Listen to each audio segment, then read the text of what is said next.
Hello and welcome back to The Legend of Heroes, Trails of Cold Steel. Last episode we arrived in Roer, the hometown of the Rydfern Company, Elisa's family's company.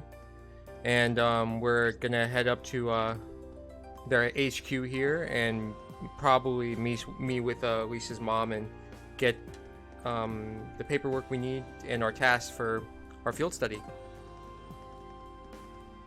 So let's go. Wow, a moving staircase. Even the capital doesn't have these. What do you say they're called again? Escalators? Right, the first one was built in Zayas. After that, the technicians here decided they'd try and build one too. Guess they just wanted to show off a little, huh? Like kids, I swear. Huh, look at that.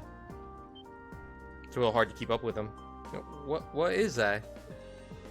That's an awfully strange shape for a building. Wait, that's not even a building, is it? Nice catch, Reen. It's actually an old world generator. But it's so big. Roer has so many factories and industrial facilities that the city uses an enormous amount of orbital energy. Having large generators that send energy where it's needed is more efficient than each factory producing its own energy. Makes sense. It's quite a setup. Technology's really come a long way in such a short time, hasn't it? Yeah, orbital boom, like the industrial boom. Makes sense. Reinford Group Corporate HQ.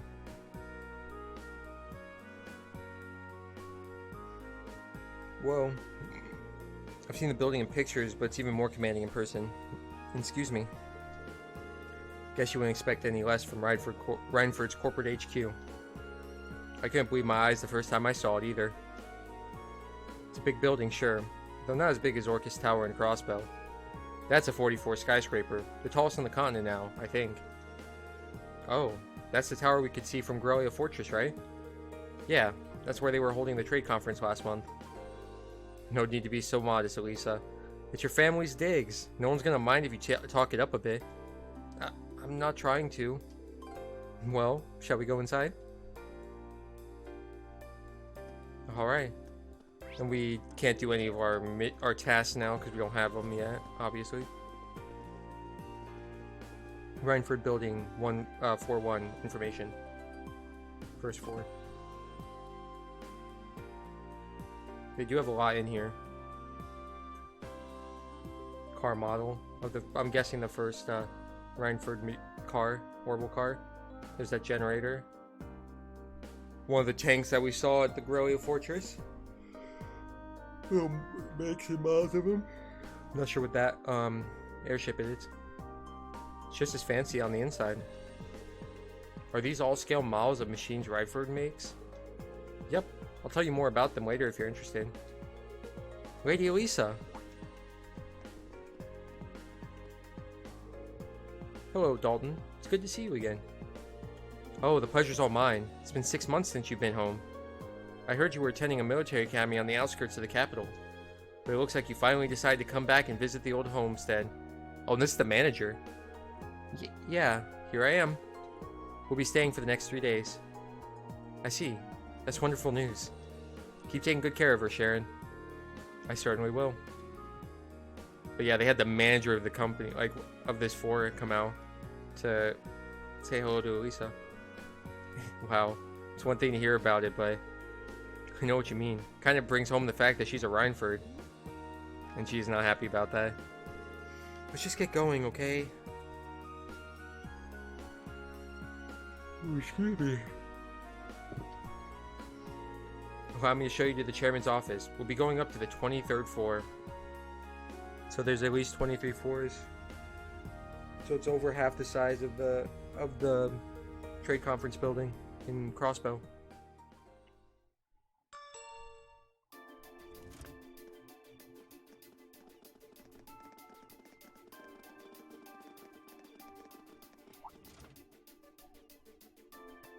Reinford Building, 23rd floor.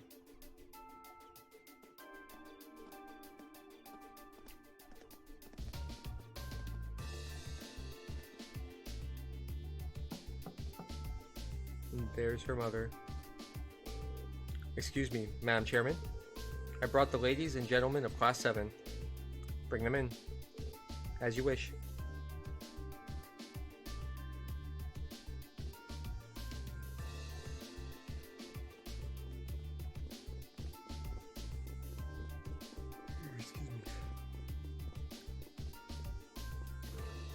Wow. You can tell the buck stops here. That's one hell of a view. So it looks like the Courageous's inaugural flyover in Heimdall and Roer was a success. But don't release an official statement until tomorrow. Yes, that'll be fine. Yes, I'd like you to begin as soon as possible, and keep a careful eye out for any insider trading. Hello, Irina Reinford speaking. Yes, I understand. Fast-track the construction on the special train if you can. No, pay it no mind. I doubt Crossbell-related shares rising is indicative of a larger market trend. But sell them all early next month. Timing is key here. Wow. She's like a commander issuing orders across multiple fronts. Yeah, it's impressive to see Toa do it, but Mrs. Reinford seems to have it down to a science. Yeah. She's a general on the battlefield of business.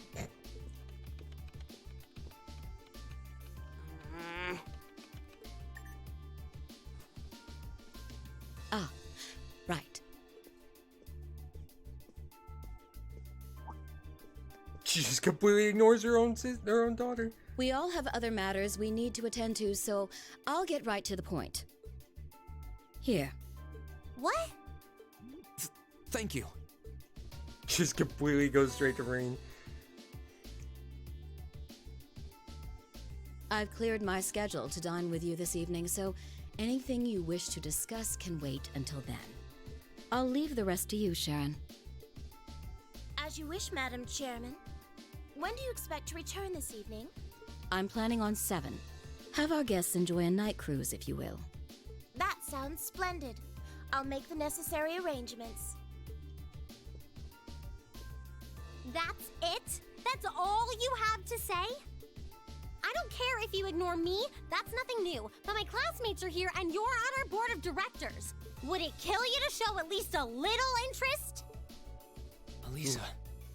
Whoa, Elisa, it's okay. You don't need to get worked up for our sake. Oh, I almost forgot to mention. Huh? If you want to return in one piece, I'd suggest you steer clear of the Provincial Army and the Railway Military Police. The same goes for the Marquis's mansion, though I can't imagine what business would take you there. Use common sense, and don't try to overstep your bounds. That'll be all. Oh. Okay. Have a safe trip, Madam Chairman. Wow, your mom's a real piece of work, Elisa. The army only wishes it was that efficient. She certainly has the mettle to head up an international company like this, to say the least. See? You see why I didn't want to come back now? You can't tell me that gave you a great impression of her. I think you're being a little hard on her. She was looking out for our safety, giving us that advice. Just forget it. Getting all worked up and storming off in a huff is what she wants me to do, and I'm not going to give her the satisfaction. Okay. We'll be back before sundown, Sharon. I'd like you to have the guest rooms and dinner preparations sorted by then. Oh, and see to our luggage, would you? As you wish. Have a safe trip, everyone.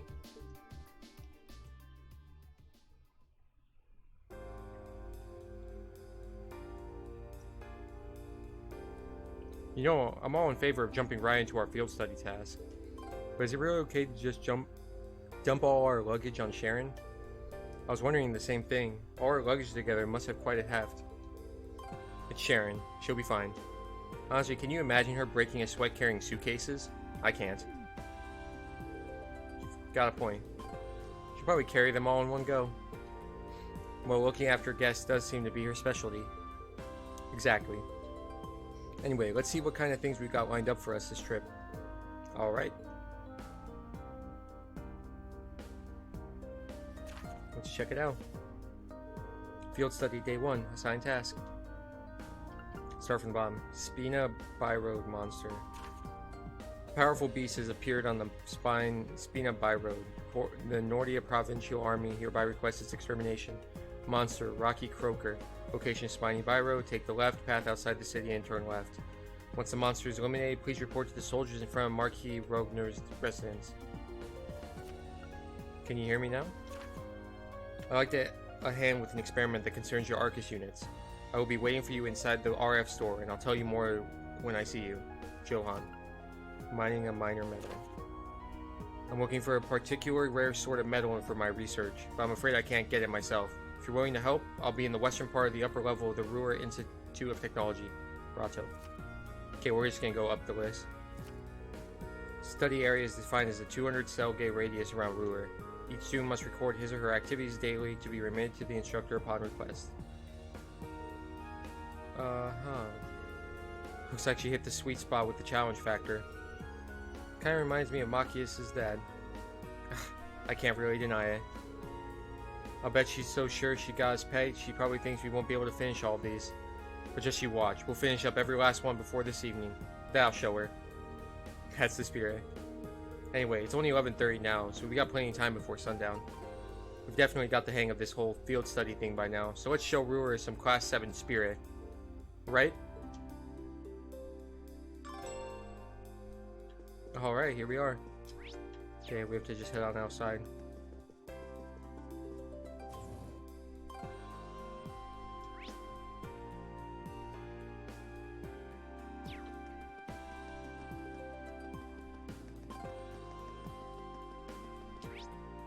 Okay, let's go into Institute Technology.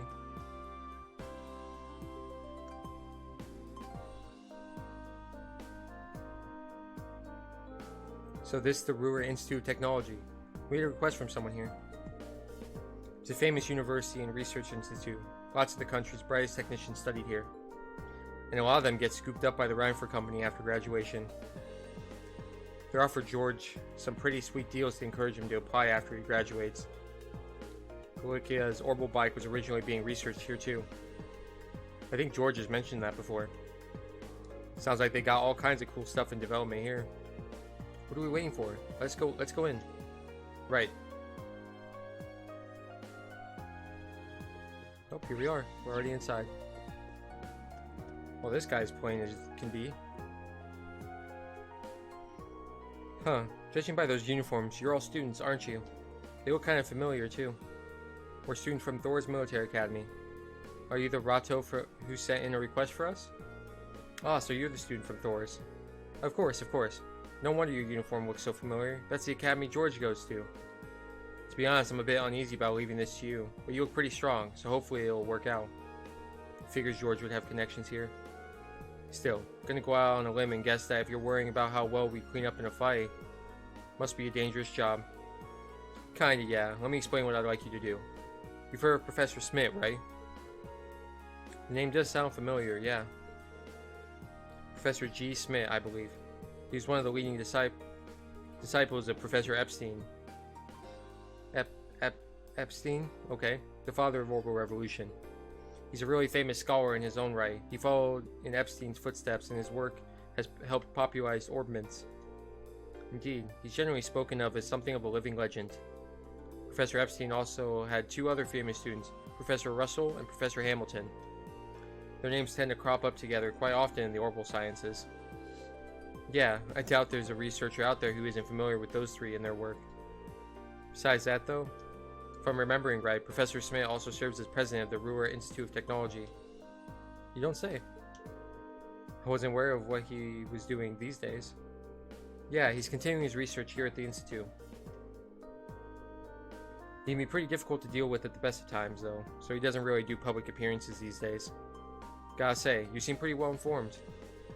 Is he an acquaintance of yours, Elisa? Not as such, but he's apparently an old friend of my grandfather's.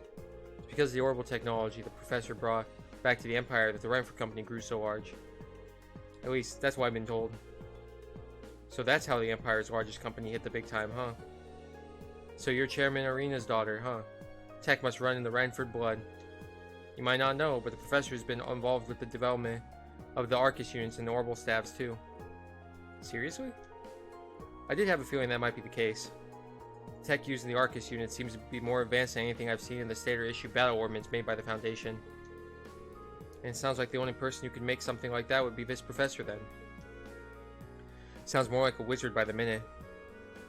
The reason I started with this little history lesson is because this request comes from Professor Smith himself. I work as one of his assistants, so I put in the request on his behalf. Anyway, I feel like I'm talking your ear off, so let's move on to explaining what it is I like you to do. By all means. Okay then, I want you to enter the Sashin iron mine and bring me back a small quantity of a minor metal called linium. What's a minor metal? It's a category of rare metals often used in technological development. But I've never heard of linium. I'm not surprised. It's not especially well known even for a minor metal. However, it's got some exciting potential applications in a new airship engine that's currently in development. Quite the mechanical coup. Kind of makes me think of the Courageous. Oh, it's actually related to that, as chance would have it. In addition to the Renford Company, both the Foundation and ZCF were involved in the development of the Courageous. Our universities participating too, which has gained us access to all sorts of new technology as a result. Right now, we're working day and night to see if we can push what's possible with an airship engine. So now we know why you guys want the linium for. But why us? Well, extremely small quantities of linium had been extracted from one of the mine's tunnels. But a few years ago, dangerous monsters started taking up residence right in that very tunnel. In the end, it had to be sealed off before we could obtain a large enough sample to run tests on it. That story does sound familiar, now that I think about it. And if the ore doesn't have any proven applications, it won't be easy to get permission to access the tunnel. That's where we stand at present. If the professor were to petition the army, there's a possibility they go and secure the necessary sample. But like I said earlier, he's not the easiest man to deal with. He doesn't want to ask anyone for assistance, not even the army. Sounds like a royal pain in the ass. Can't say I'm not concerned about these purported monsters in the mine.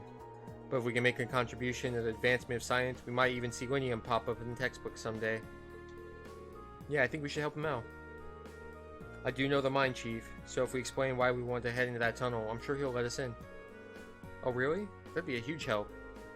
Still, it's an older tunnel, and I doubt it's been retrofitted to the most modern safety standards. Make sure you're really careful when you go in there. Of course, precaution is the best kind of caution. To get to the mine, we'll need to leave town through the eastern exit on the lower level and take the mountain path north. Okay, let's get going. Alright, that was simple enough. Just go and talk to him and then we head that way. Okay, which... I think we have to go down. I'm trying to find where the next, no, it's kind of cool, that little car. Okay, let's head on down. These things sure are convenient. I know, right? I could see them building some in Heimdall eventually.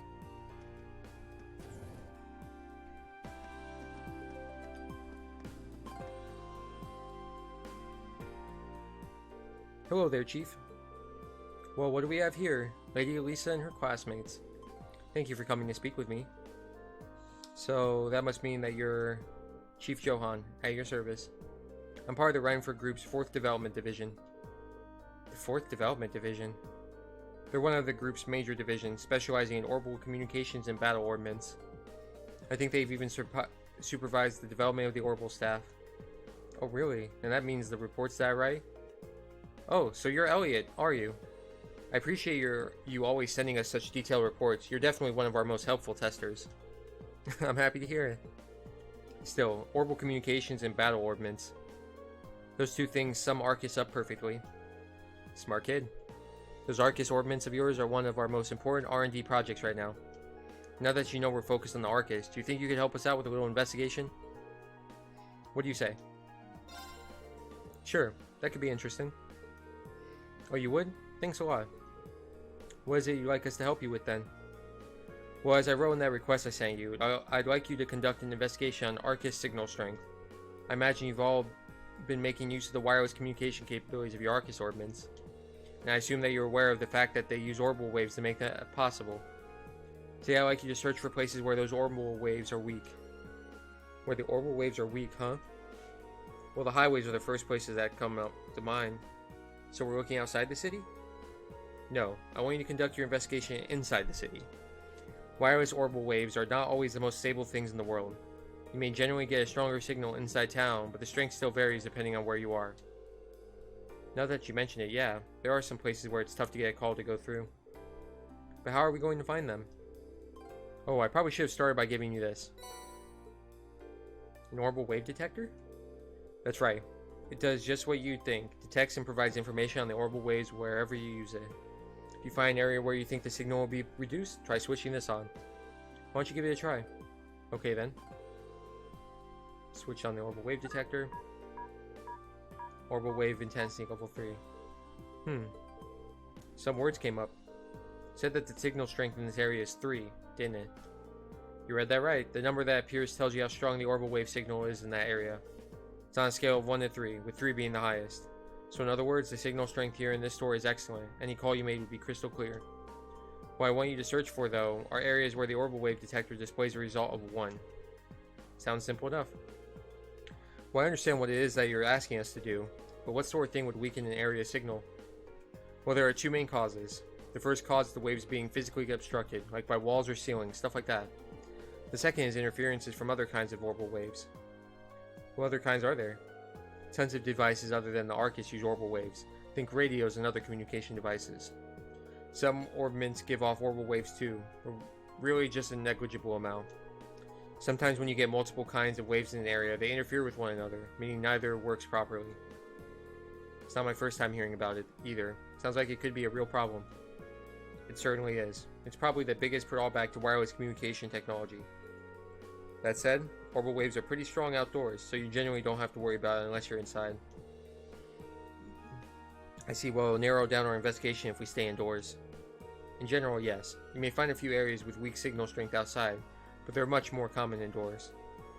For the purpose of our research, we'll need you to find at least 3 different problem areas. If you can find more than that, we'd be thrilled, but that's up to you and how much time you have. Well, I think that's pretty much it. Any further questions? No, I think that's everything we need to get started. Thank you for breaking everything down for us. We'll get started right away, Chief. Thanks, kids.